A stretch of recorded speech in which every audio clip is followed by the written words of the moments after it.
Hey everyone, welcome back to Exploring Prosperity. Even if you follow global financial news closely, you might have missed that there's been a surge of headlines about a European CBDC, Central Bank Digital Currency.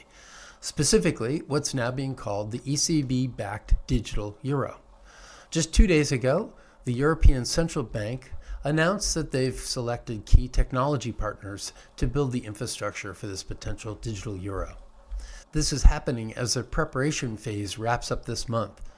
In just 4 weeks, the ECB's Governing Council will decide on next steps, potentially setting the stage for a launch as early as 2029.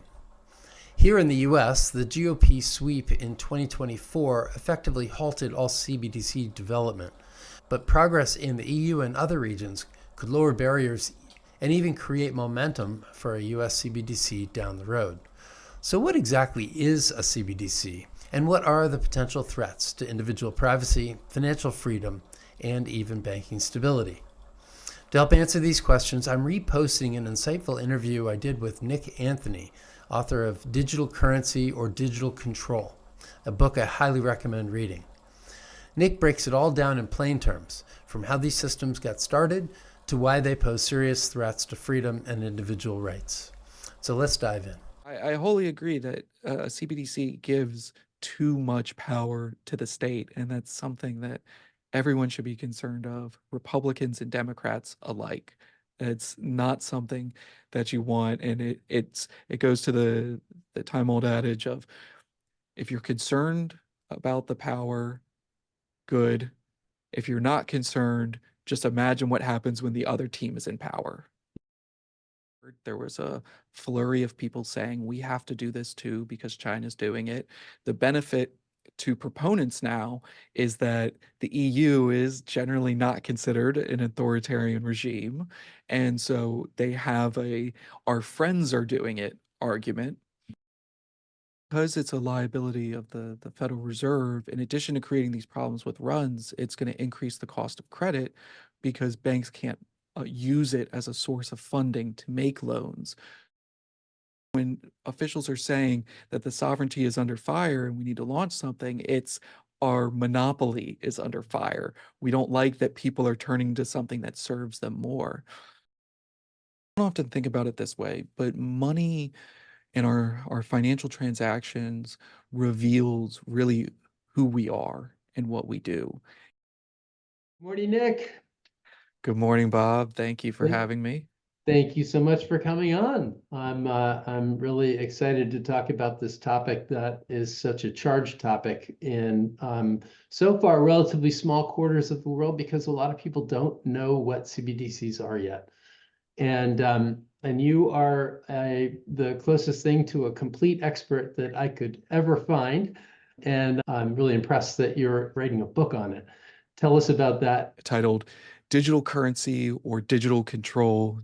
And the goal of the book is to give people a one-stop shop to get familiar with what central bank digital currency or CBDC is in practice and why there are so many concerns about what it offers, namely the sheer lack of benefits for you or I and the really high costs to our freedom, to our privacy, to our markets, and much more. And that's what the book walks through, trying to give an entry-level tour of all the problems here in a way that doesn't require you to be an economist, an engineer, a politician, or anything else. I think most people, once they understand exactly what it is, find the risks are significant. Tell me a little bit about how the CBDC movement, central bank digital currency movement, began. Because there was blockchain-based things for decades. Then Bitcoin came along, then Ethereum and a handful of others. And during that whole time, governments weren't talking about any kind of a digital currency. And so what's the way, how did it all unfold?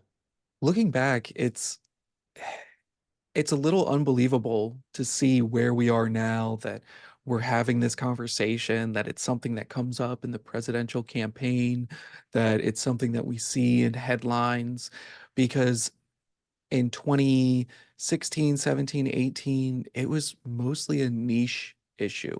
It was something that academics were thinking about, some central bankers were thinking about, but it wasn't a hot topic. It wasn't a real consideration. It was just a what if type of pondering. And what ended up happening was then all of a sudden in the summer of 2019, Facebook, now Meta, introduced the Libra white paper, the the proposal or the outlining of its planned cryptocurrency.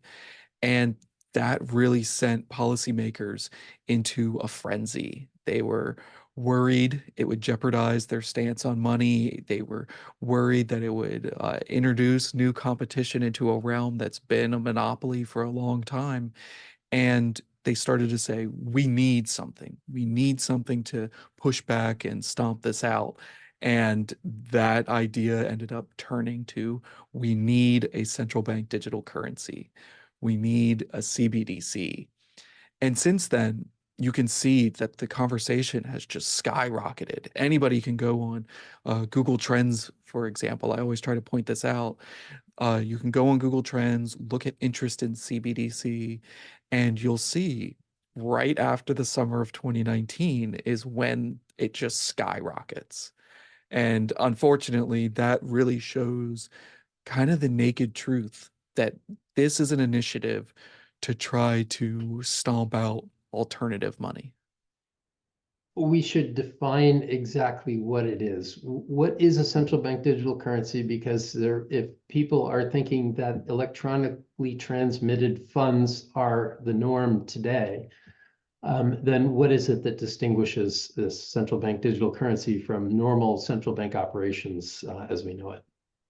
So a CBDC fundamentally is a digital national currency that is a direct liability of the Federal Reserve, like the cash in our wallets. That's also a liability of the Federal Reserve.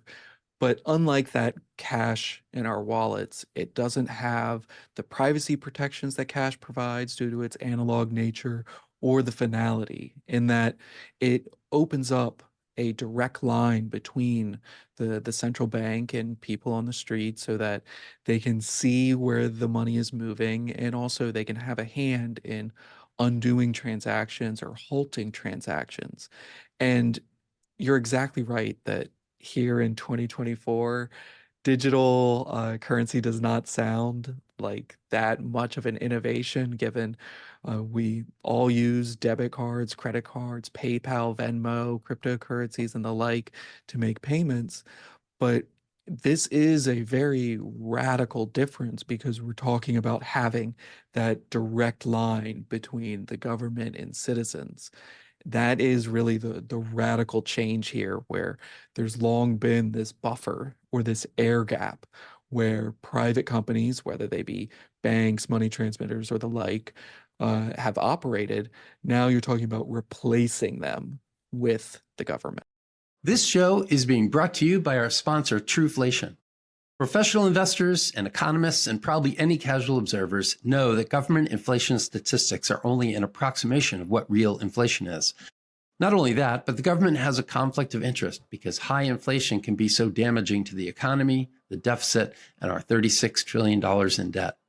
Trueflation collects over 80 million pricing data points. Most are updated daily to reveal inflation with precision for asset managers, governments, companies, and the general public. Check them out at trueflation.com. Libra was based on blockchain technology, as I remember, and that was something that distinguished its presence and the invention that they were trying to create. And is the blockchain an important component of what a CBDC is supposed to be? No, this is a misconception I see a lot, especially in the cryptocurrency community. People are excited that central banks might use blockchain technology, but they're really not. To their credit, central banks have investigated how blockchain technology might be used for a CBDC. But many of them have said, we looked into it and it doesn't make sense For example, the Philippines recently put out a full report saying, we heard about blockchain technology, we were interested, we looked at it, and we're not going to use it. And the problem really is we have this technology that help decentralize the different pieces of the equation. And that's where it really shines as this great tool, decentralizing operations. But when we have a central bank operating, you have it pretty much with the epitome of centralization. So it's kind of the antithesis of it. It's the opposite of what it wants. Well, in fact, it's called decentralization. So, and that is kind of one of the great ironies of all this is that the fact is the last thing that they would want is immutability because they want the power to be able to control things. We're proud to be sponsored by Foundation. They've created Passport, one of the top-rated Bitcoin hardware wallets, proudly made in the USA. It's fully open source and air-gapped, meaning your Bitcoin stays completely offline and secure. The shocking Bybit exchange hack shows why holding some Bitcoin offline diversifies risk. Now they're launching Passport Prime, your all-in-one solution for not only Bitcoin, but all passwords and 2FA security. Head to foundation.xyz to secure your digital future. And so the misconception that central bank digital currencies are some sort of a replication or they're leveraging the blockchain technology is just wrong. And is counterproductive to what central banks would actually ultimately want. If we look at the development of since Libra, I guess 2022 or 2023 was the year where all of a sudden 100 plus central banks all decided that this is something that they had to move towards. What triggered that tipping point, and where do we stand in that process now? And tell us a little bit about your CBDC tracker. Well, it is pretty wild to see just how many have either pushed forward with full launches or pilot programs, because more than anything else, it seems to be this race to the bottom where countries are seeing other countries doing it, so they have to do it. And this is something I've heard countless times for CBDC proponents trying to push for one in the United States. They say, look at everyone else doing it. We need to do it. Oh, someone else just did it. The race is picking up. And that's not the case at all. That is not how policy decisions should be made. And yet, here we are.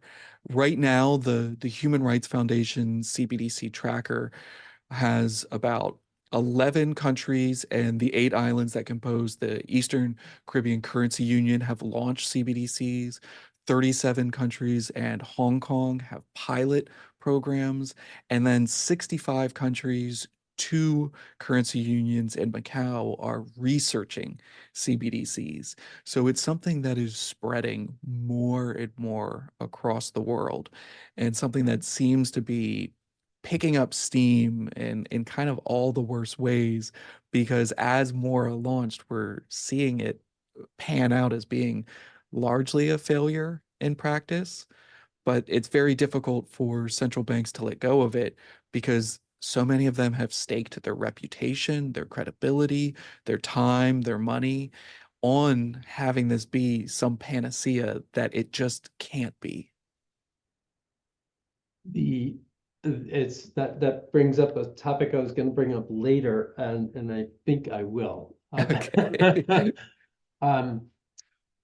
The idea that central banks are moving ahead quickly based on this threat of competition, don't want to be left out, all the other central banks are doing it, is either realistically or cynically can be viewed as cover for the political power and control that you get when you have a CBDC. Let's talk about that just for a second. What advantages for a centralized either central bank or government?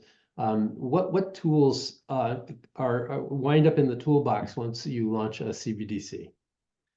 Well, unfortunately, the only real limit is the creativity of policymakers, because we don't often think about it this way, but money and our financial transactions reveals really who we are and what we do. If you sit down with your bank statement and look at all the transactions you've made, you'll see the food you like, the places you visit, where you work, maybe the religious organizations you belong to, or the political groups that you belong to. You see all these threads that build up who you are, and it's you putting your money where your mouth is. It's showing who you truly are in contrast to who you might portray yourself as on social media. And when you put all of that information directly in the hands of government, it opens the door to so many different abuses.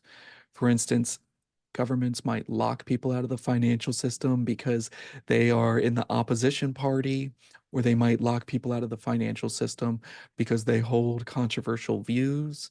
You can have programmable payments specifically with a CBDC so that certain actions are not allowed, or certain preventative measures are taken.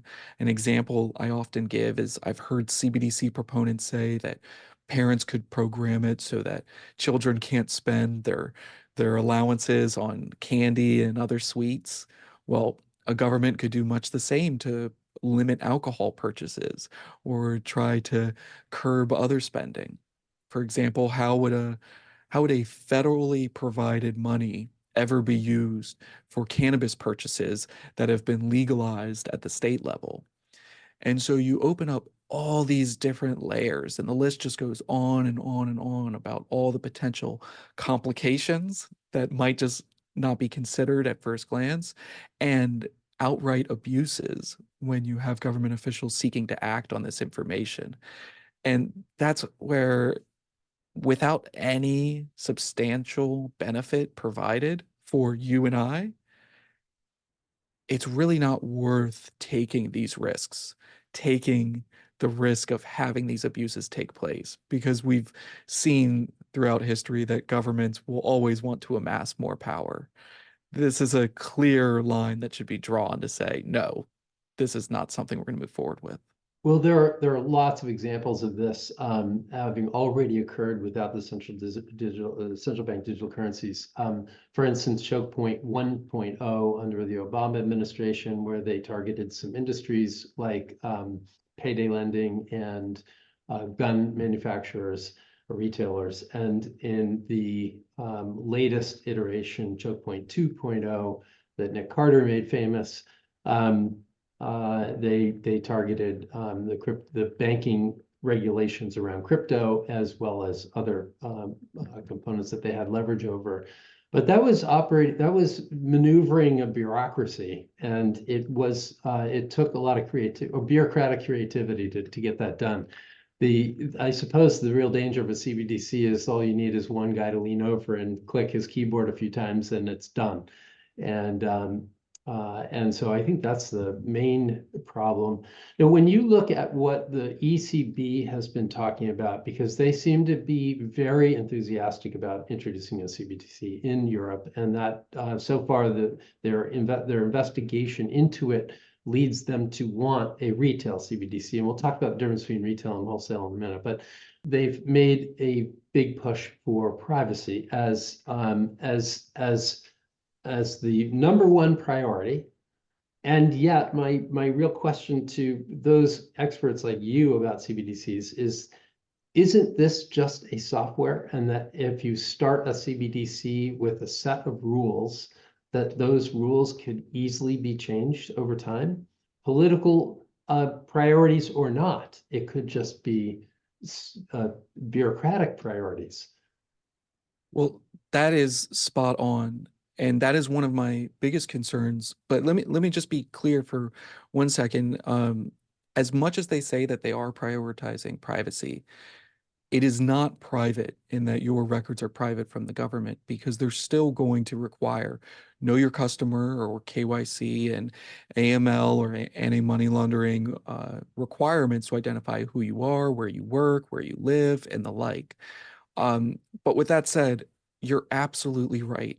that if we take the heroic assumption that the CBDC, when it's launched, is perfect on privacy, on protecting Individual freedom, rights. everything, all it takes is one horrible event, one awful event to change everything. Yep. I Shift in and political priorities. Yeah. And even then, it could even just be a significant shift in the powers that be, whether it be the administration or the members of here, Congress, Parliament there. Um, if you have enough of a shift there, then it can be changed over time as well. And it's really unfortunate that there can be a certain allure in getting it right and just limiting it from the onset. But that's again where I stress that point that there's no benefits being offered to us on the street that justify incurring these risks. And the risks do not go away just because they say, oh, okay, we promise not to do that. We promise we're not going to do anything bad with it. Unfortunately, the history of government surveillance has just been ever increasing, and the history of government control has been ever increasing. If we're going to take them at their word, we got to look at the track record, and that does not suggest we should take them at their word. No, that's right. In my mind, I think of this. There are two key characteristics of a CBDC that makes it impossible to have the advantages that people talk about with the old blockchain-based technology, and that is one of them is that it's software, so it can be changed. And it doesn't matter how you start it, like we just talked about. And the other is that it is it's centralized by definition. And the whole idea of blockchain is that you get away from the reliance of trust of a third party to keep, as Lynn Alden says, the ledger. That Yes. there are decentralized, automated processes that monitor the ledger and verify its validity. And that in those two components make this completely unnecessary because they already have those characteristics. And you don't need a tool that will allow for immediate change at the whim of politicians or bureaucrats.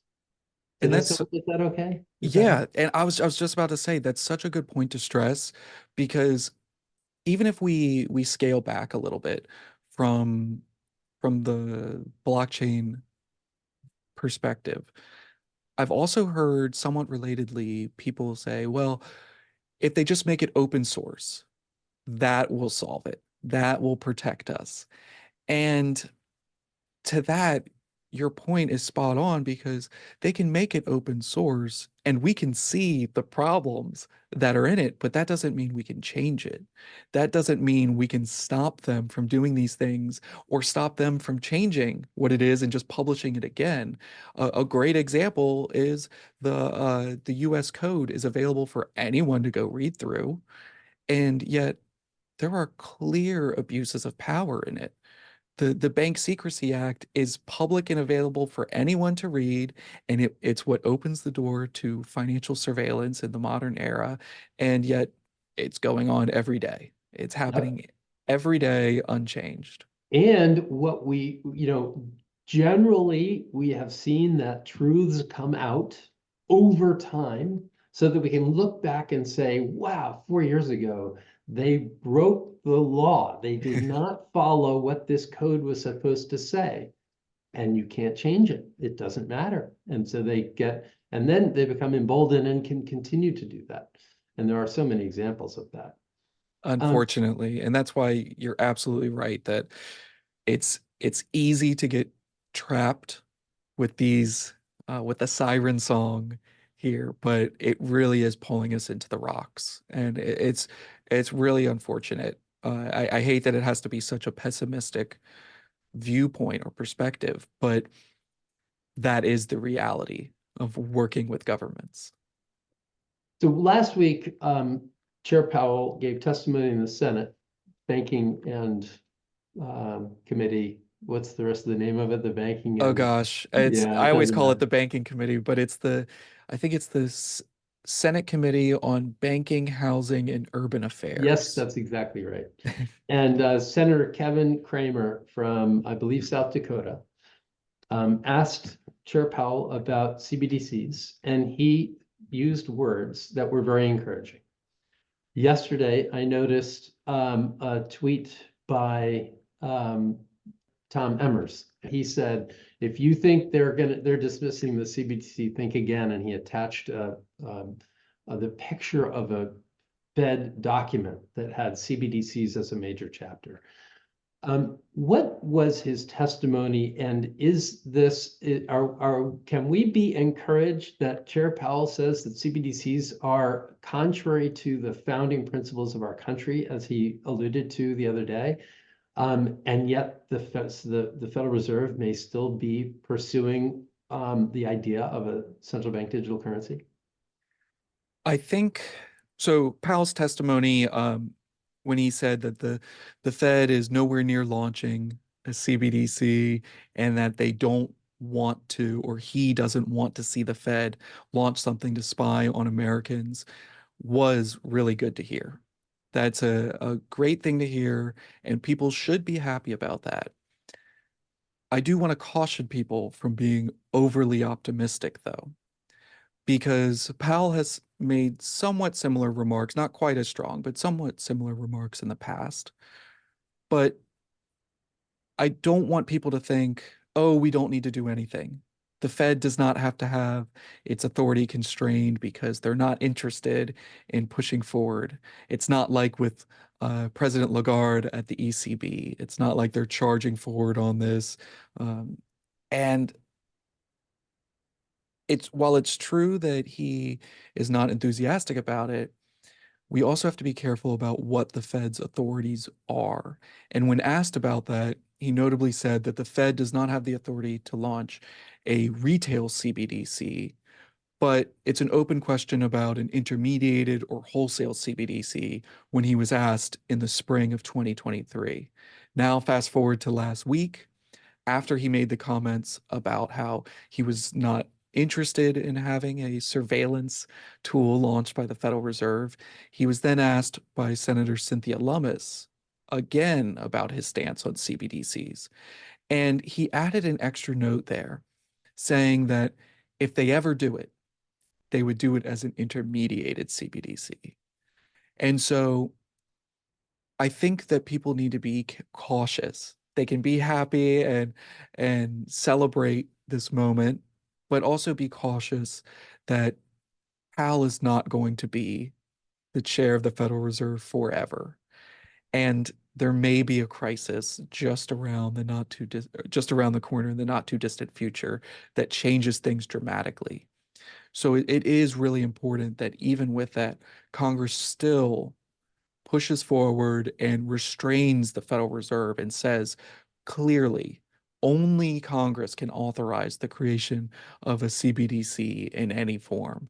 It is not open to the Fed's decision making because things may shift in the future. I suppose if Powell really believed this as the chairman of the Federal Reserve, he could just shut down the project entirely.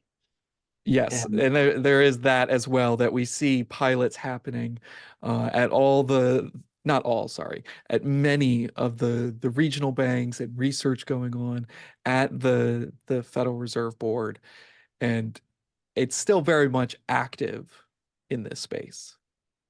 true. And then, of course, once his term is up, the next person could easily come in with a different agenda, as you pointed out. Where do things stand in Congress? My read on the situation, correct me if I'm wrong, is that there is a large portion, probably a majority of people in Congress, both the House and the Senate, that don't know much about it and don't care much about it. That there is a very solid contingent of people, Republicans and Democrats, that are opposed to it, and that there is a significant portion of those that want to be very vocal about it. And on the other side, there are plenty of people that like the idea, and that there are very few people that are really trying to be loud about it. And that for now, the politics looks, if anything, difficult, which is probably why Chair Powell was able to say that. Mhm. Is that your read? And how about the difference between Congress and the administration in case they get another 4 years?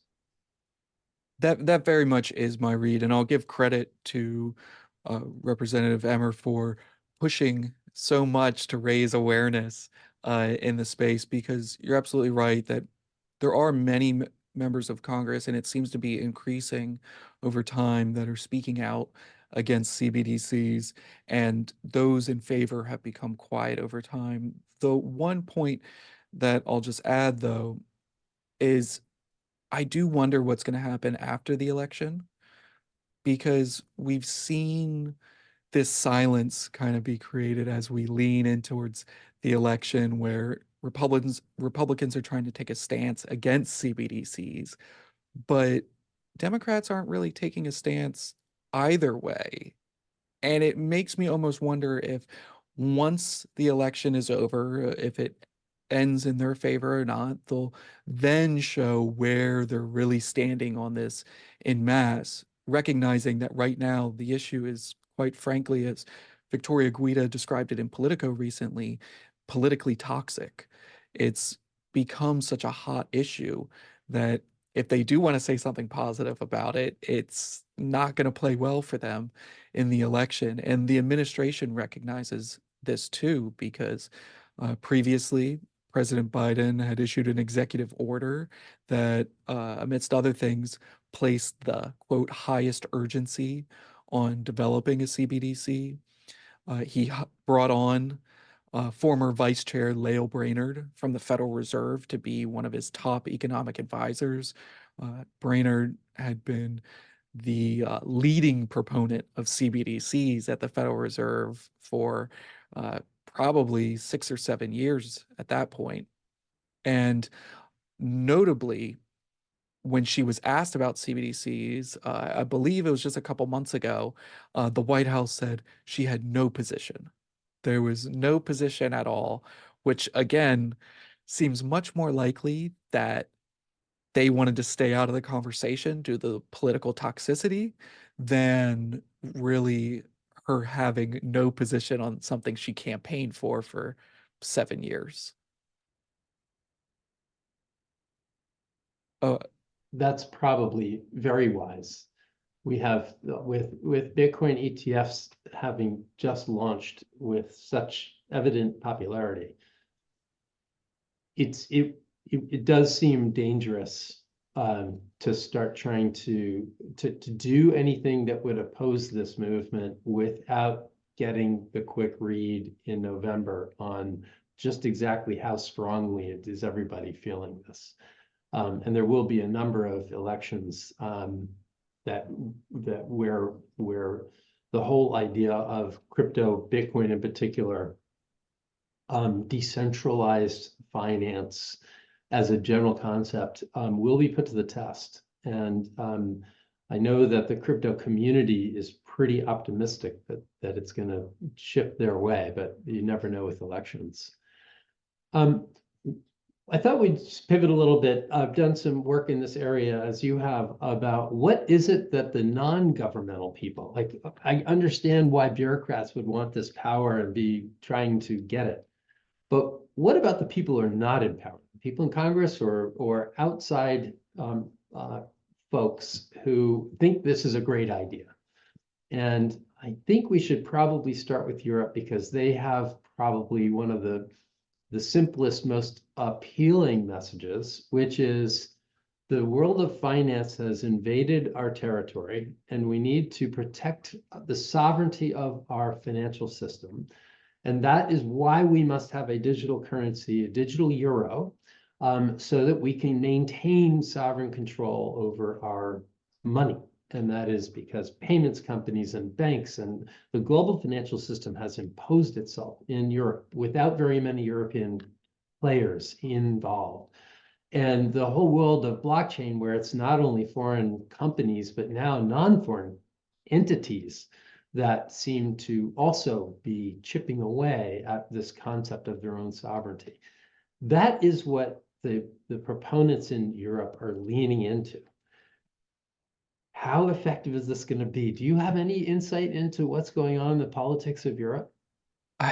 Only limited, but I don't think that this is a winning strategy by any means for two reasons. First, it does sound good. It raises those patriotic feelings when we say that the sovereignty of our nation is under fire. But when we think about what that really means in practice, it's that the government is upset that people have found a better service. And it's hard for most people to think of money as something to compete with or to have a variety of choices with or to shop around for, but it very much is something that should be at the center of competition. And here, when officials are saying that the sovereignty is under fire and we need to launch something, it's our monopoly is under fire. We don't like that people are turning to something that serves them more. But the other side of this as well is that almost perversely, we've seen officials, especially in Europe, concerned about the decline of cash. The use of cash has been falling for many reasons because of the convenience of other services, because other services have provided. Hey, if you like this clip, please hit the subscribe button. You might also want to check out some of the clips I've posted with my many other guests. My interviews all address the simple question, how screwed are we? We ask experts about the problems that make Americans so pessimistic today, but we also explore why there's never been a better time to have been born than today. Join us for perspective on today's challenges and opportunities. A more enjoyable experience for people, but also because European governments have been restricting cash all across Europe. You have different restrictions about how much cash you can spend over different amounts of time, or how much cash you can spend in a single transaction. So I think it's a little disingenuous for policymakers to also say, we need to launch this to make the national currency more popular when they themselves have made it less popular. Excellent evidence of defending the monopoly, right? Let us Yes. damage our own stuff. Don't you come in and do it for us. Yes. Well, one of the proponents of what's very interesting is in House testimony that you were involved in also about CBDCs about 4 or 5 months ago. Professor Raul Carrillo spoke eloquently about the need for something to combat the centralization of all of the information in private companies that the government has access to. And he said, we already have surrendered all of our information. What we need is a government-sponsored tool to separate out and protect us against these companies. Very fascinating. So he was the proponent. And I thought it was fascinating that his whole idea was, it's already so bad, let's get the government to involved to compete. Now, his proposal is very interesting. It's very long, and it does contain the provisions that you can get one of these cards at a post office, and that the card contains no information, very, very little information. And so in that sense, it's protecting privacy. But my problem is that it keeps going back to this software base, that once the government is putting all these things out, they change their mind about what information they actually want to track. Yeah, and an easy way that they can do that too is just roll out an updated card where you have to turn in your cards to get the Gen 2 chip installed, where they swap it out for free. But it's that easy to introduce changes, to introduce new elements to it that we really wouldn't have agreed to at the beginning. And that's why there is just such a fundamental problem with all of this.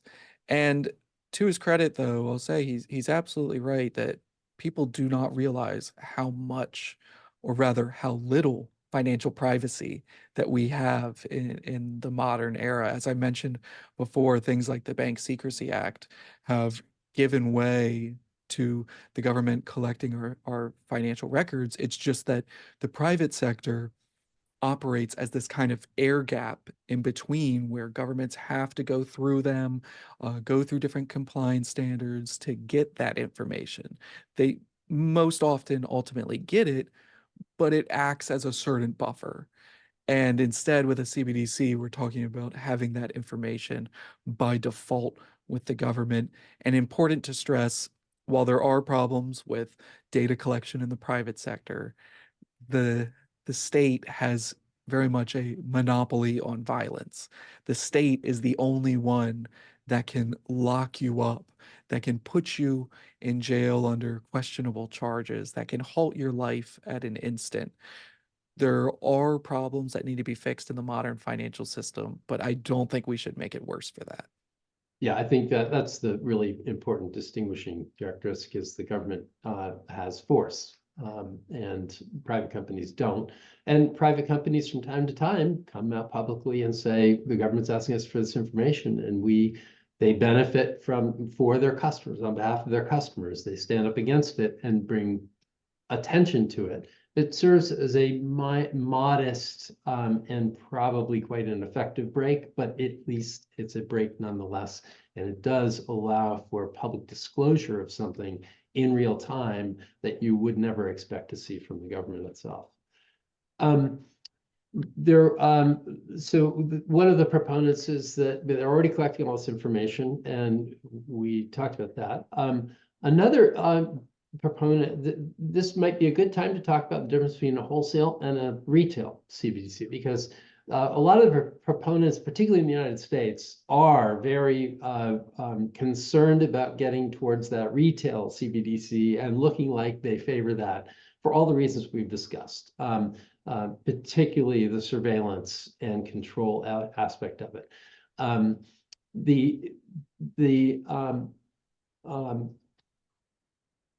What the wholesale CBDC is intended to do is just operate between a central bank and the banking sector. And I'm curious what benefits that would bring to anybody.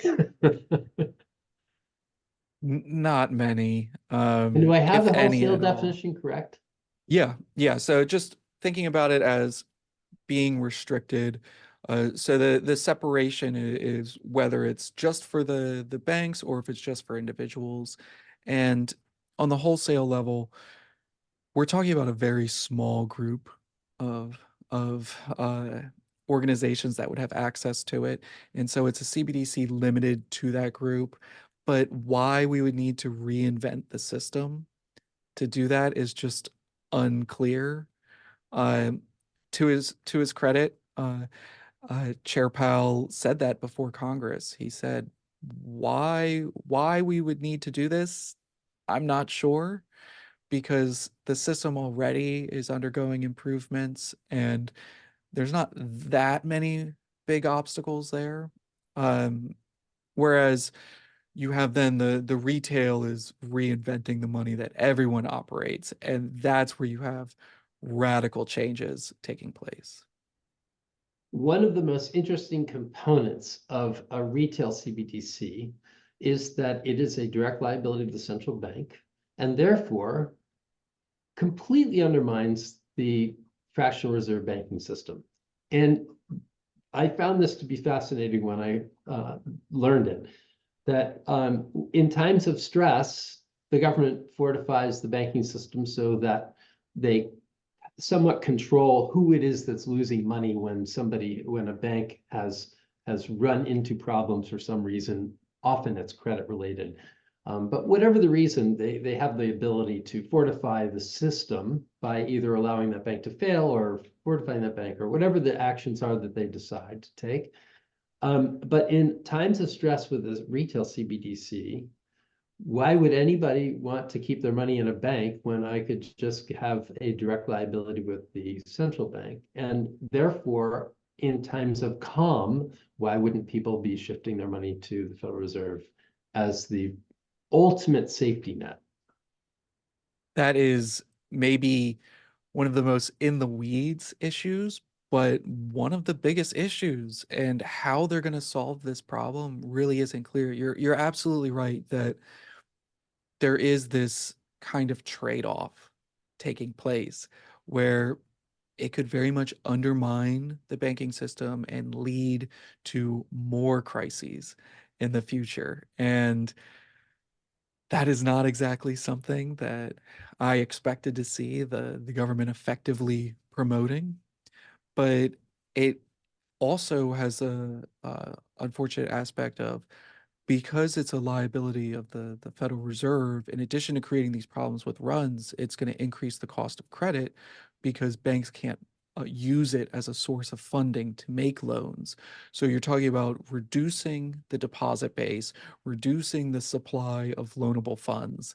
And that means, just from basic supply and demand, that the price of loans is going to go up for all of us. So that means it's going to be harder for us to get a car, start a small business, buy a home, or the like. And again, that's not something that we should want. That's the opposite direction that we should want the economy to be moving. And as I can't stop stressing, why are we incurring these costs when we don't have benefits to offset them? Every choice is about trade-offs, but this seems to be pretty weighted on the costs. Well, it's funny watching the ECB publish papers and give speeches. This comes up at the bottom of their concern list that no problem, we have this under control because we're just going to limit the number of euros that every individual will be able to have in total CBDCs, which you gotta scratch your head on that one too. That's a perfect example of how there's problems right out of the gate. Right out of the gate. So Because they have, they did one test of 3,000 euros, and they aren't sure whether that's the right number and that we've got lots of flexibility. It's quite amusing to someone who's watching a government trying to grapple with this. In Europe, it is remarkably difficult to find news stories and political interviews and think tanks that are weighing in on this problem or weighing in on the potential that a CBDC gets issued by the ECB. And it just makes me worried that if Europe were to go ahead, the EU Parliament is going to be giving its final approval. It will happen sometime between late 24 and late 25. The rollout time could be as early as late 25, according to CBC documents. And it's worrisome to me because if the ECB were to issue a digital euro, it would seem to give cover to everybody to be able to issue something, including our country. And so I'm worried about that. Do you think that is also one of the more powerful levers that could affect the US? yes, the second it happens, people are going to start running up to members of Congress, members of the administration, members of the Federal Reserve, and saying the EU is doing this. Why aren't we? Unfortunately, the keeping up with the Joneses mentality is very real, and it's something that's pushing people. We saw it with when China started moving forward. There was a flurry of people saying we have to do this too because China's doing it. The benefit to proponents now is that the EU is generally not considered an authoritarian regime, and so they have a "our friends are doing it" argument. But I think that is something that is going to be difficult to push back on, because especially with people who don't know the risks of CBDCs, They're just going to see it as, oh yeah, they're doing it, so why don't we? And that's why it's so important to raise awareness about what's happening here. I mean, the majority of people, when the Cato Institute surveyed the American public, the majority of people said, oh, I don't know enough about CBDCs to really have an opinion. And I would imagine if they saw news that the EU was doing it, a good portion of them would say, oh yeah, it can't be that bad then.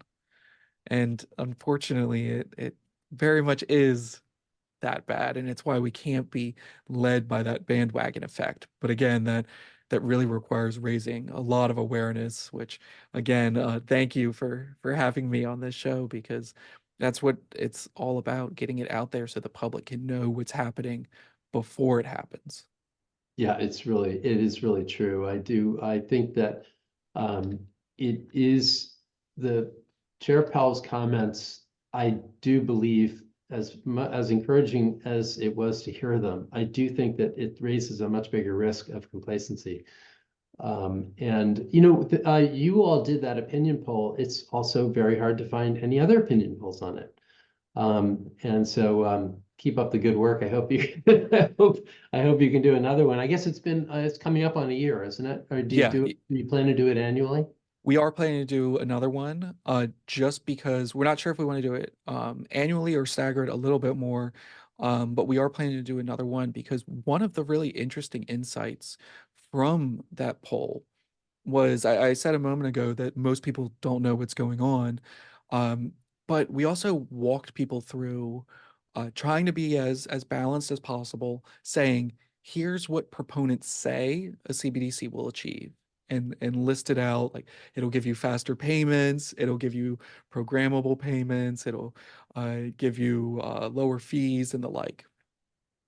Then we went through and said, this is what the critics say, that it'll jeopardize your financial freedom, it'll create financial surveillance, and so on. And one thing that was really interesting is when people got walked through both the claims from proponents and critics alike, people became more concerned. They began to have a very negative outlook on it, saying that if if these benefits are true and these costs are true, the costs far outweigh the benefits. Frankly, I don't think the benefits are even true. But if we take that assumption, people said that, no, I don't want that. I do not want that created.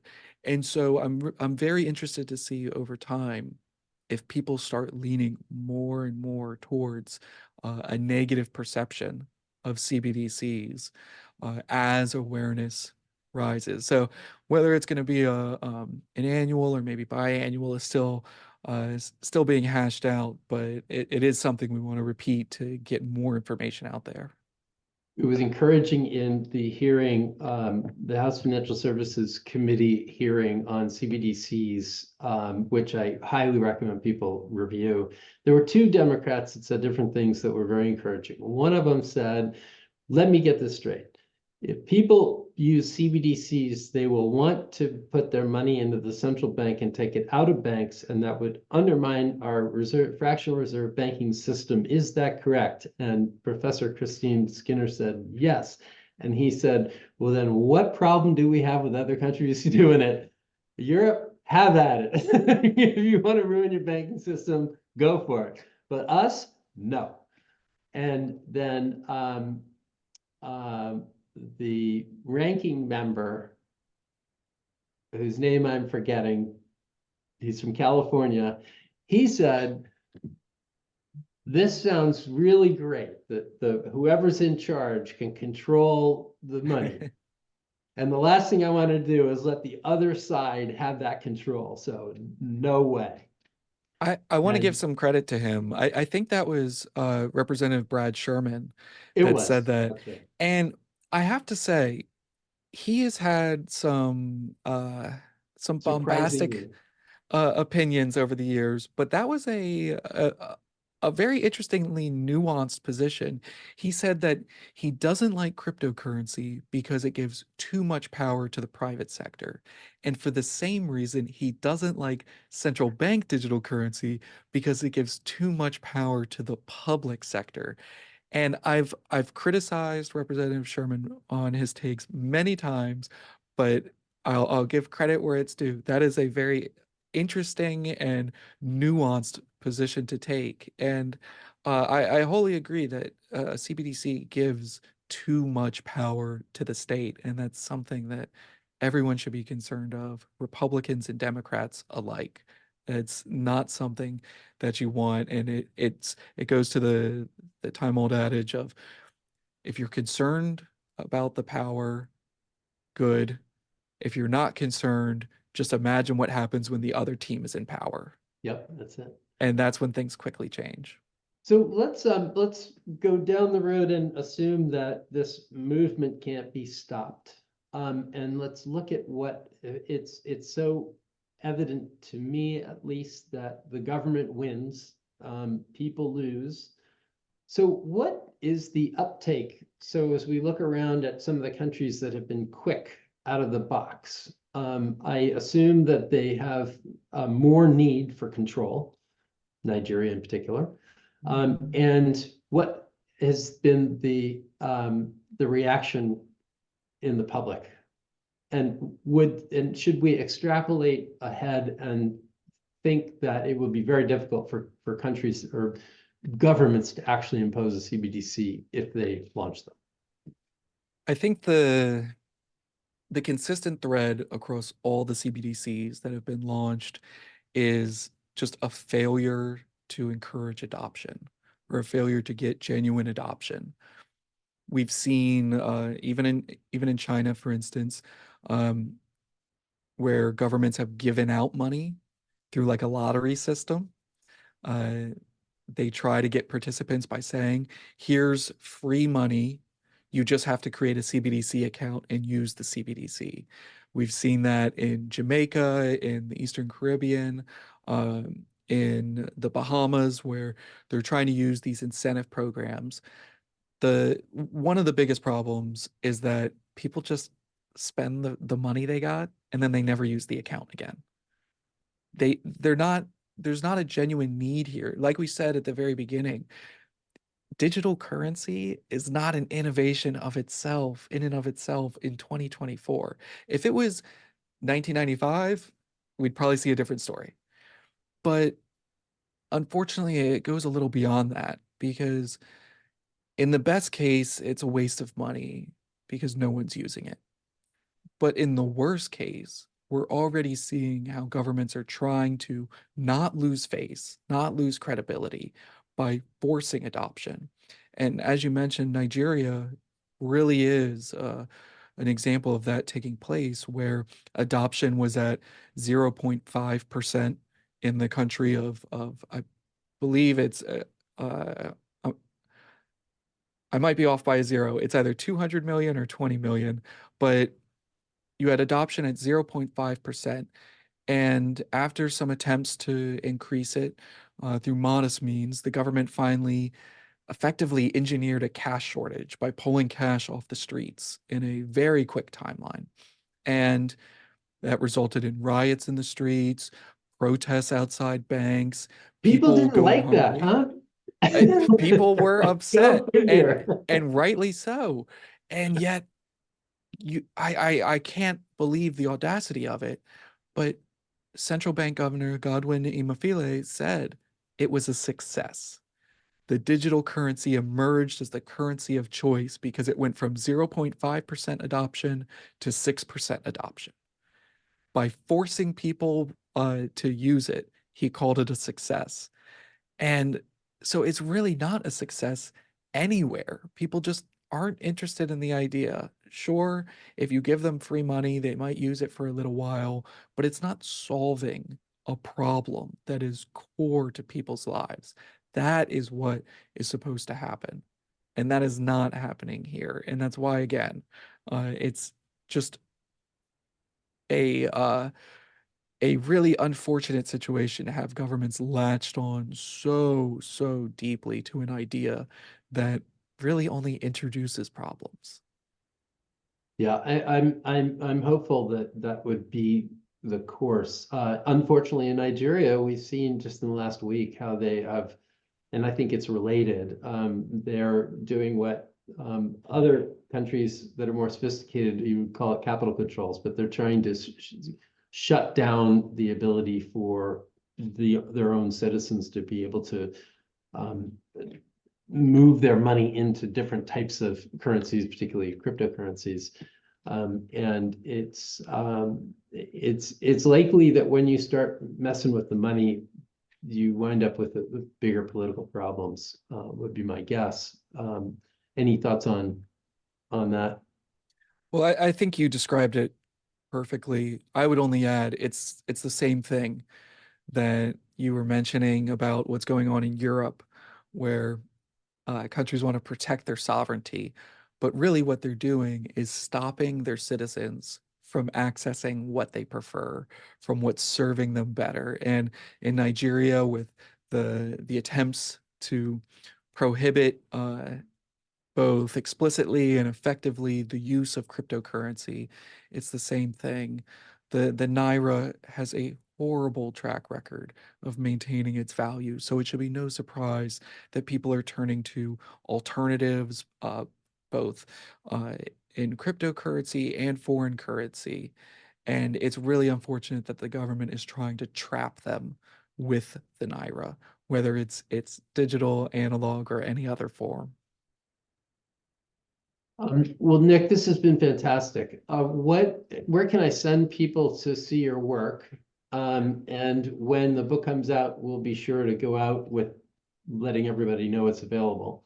Well, folks can find me on X at Econ with Nick, and you can find me on cato.org. Just type Nick Anthony in the search bar, and you'll see everything I've written, and my book will be available on cato.org in the future as well. That's awesome. And I'm going to put a bunch of show notes, links to a lot of different papers, both on the Euro CBDC as well as some testimony on when we post this. So That sounds hopefully great. people can Thank do you. work and we can send them in the right directions to know more and be active about it. Yes, because that's going to make all the difference. And if nothing else, it'll at least help people know what's going on before they're forced to enter into this new regime. Yeah, I mean, in many ways, this is a new technology. If they were to launch a CBDC, it's the perfect weapon for a government to use against its citizens, to completely Yes. monitoring and controlling how they spend their money. And Yes. and it's hard to say, it's hard to contain it. It's hard to say, okay, well, you can do it, but you can't. You can only do this, and you can't do other things. It's not going to stay that way.